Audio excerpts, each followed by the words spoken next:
There, I'm Therese Timmons, and this is my full critical analysis of this particular photograph. First, I will be introducing the photographer of this photograph in my introduction. Dorothea Lange was an American photojournalist and a documentary photographer. She was widely known for her documentary photography during the Great Depression era for the Farm Security Administration. Much of her work influenced heavily the growth and the increase of documentary photography during that time. Lange used her art to document and ultimately to elevate the human suffering caused by the Great Depression. Dorothy was born in 1895 in New Jersey. She had a very traumatizing childhood growing up when her father abandoned her when she was only 12 years old. Alongside this, she also had a contracting cancer growth inside of her when she was younger age. Dorothy was married twice in her lifetime, and she divorced once and then remarried in 1935. Then, in 1965, Dorothea died of esophageal cancer. Much of Dorothea Lange's work was heavily influenced by, I would say, by the other 20 photographers who were employed in the FSA. One of them was the most famous one, Roy Stryker, who's the instructor and economist of the FSA, and he was basically the one who decided which photographs were to be published from the FSA out to viewers of the world. You can also see, I would say you could see on the opposite side of that spectrum, you can see Dorothea Lange's influence on other photographers such as Ansel Adams. Ansel Adams was a landscape photographer, and you can see a lot of Dorothea Lange's influence, especially on Ansel Adams' photograph of the trailer park children in Richmond, California in 1944. You can see her influence because Adam captured a lyrical portrait of 3 children, and that was a lot of Dorothea Lange's work at the time, which were portraits of people and faces, and really important communicative messages. Also, I thought it was interesting, she began to study photography under Clarence H. White in 1917, who had probably a lot of significant impact and influence on her work.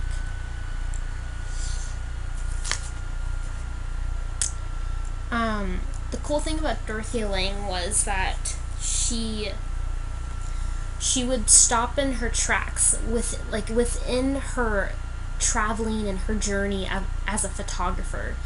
She left her successful portrait business in New York during the time when the Great Depression hit, and she made a decision to leave that behind and to join the FSA and to simply start documenting the hardship of the Great Depression. And I find that so empowering that she would do that.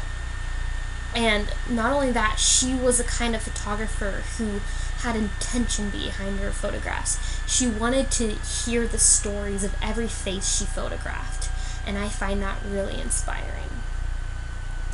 Next, I will be describing the photograph. The vantage point seen in this photograph seems as though Lange used a direct, straight-on angle and fairly close vantage point. The way she angled the camera from where she stood draws out attention to the elderly man leaning against the wooden rail for support right here. Her conventional use of the fence in the foreground, I think, would lend to the dynamism to the scene and also characteristics of modernist techniques. Her overall vantage point, the way she angled the camera, it was vertical, and it really, I would say, emphasizes the middle figure and makes everyone else in the background go unnoticed. Next, the light. The main source of light in this photograph comes from the subjects, comes from the right of the subjects, from behind, overlapping the crowd of hats. The light source is between fairly soft and harsh, judging by the soft tones of light across the crowd of hats and the shadows between the hats, right over here. And the light strongly illuminates a single elderly man leaning against the railing for support, while illuminating silver to his hat. and the other hats within the frame.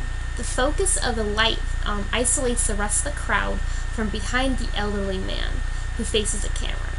The light also reveals texture through comparison of the rough materials of the wrinkles of the hats as well as the elderly man's withered skin. From what is seen in the photograph, the light source is coming from environmental sunlight behind the scene.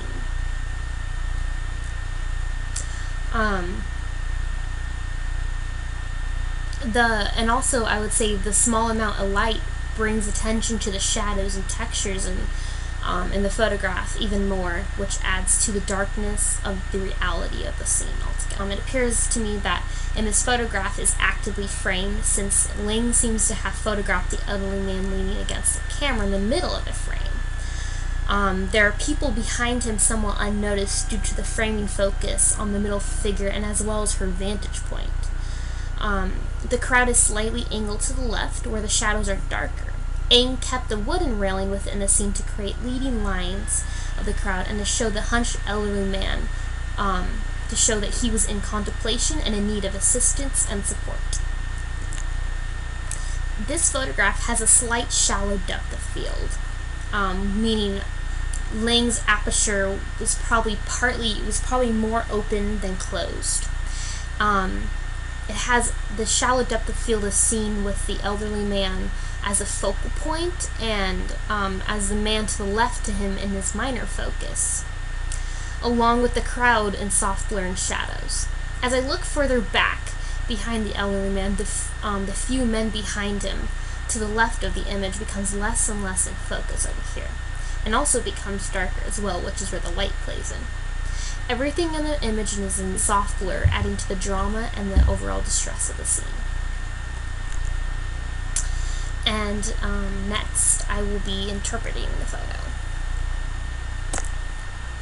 I think Lang was strikingly effective with her use of photography and social documentary, and her approach was a very communicative to the great needs for public service.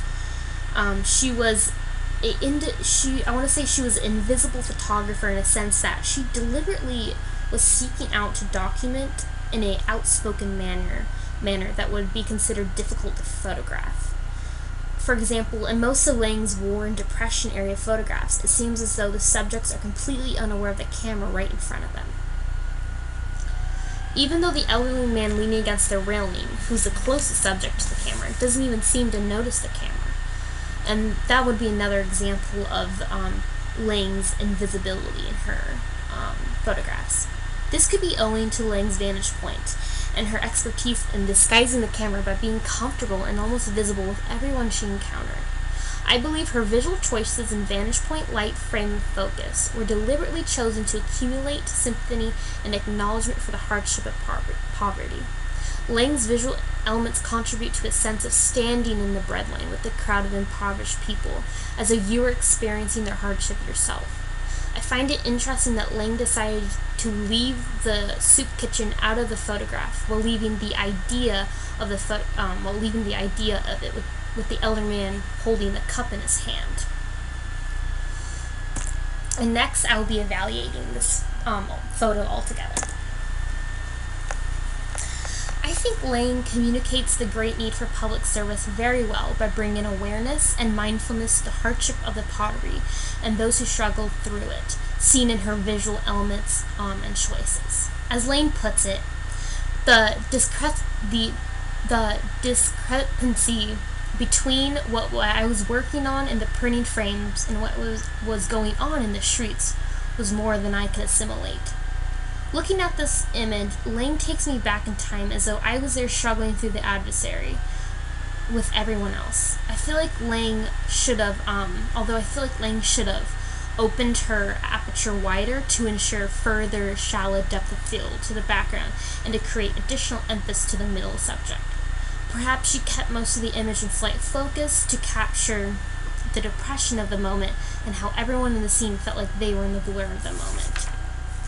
When you first look at this photograph, you seem to experience a deep sense of sadness and darkness.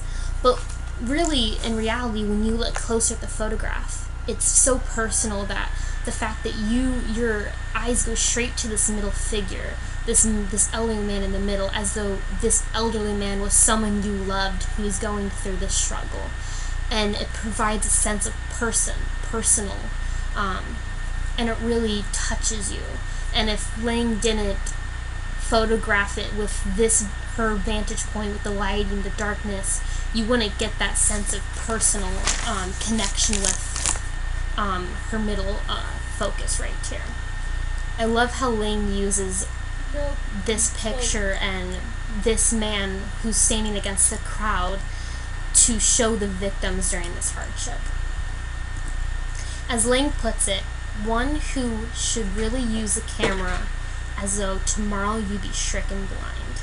And I love this quote because Lang, seen in all her photographs, she communicates a message to intentionally and deliberately seek out photographs, to not just snapshot every picture you take, but to intentionally have a story behind it, have meaning, and have intention by it ultimately.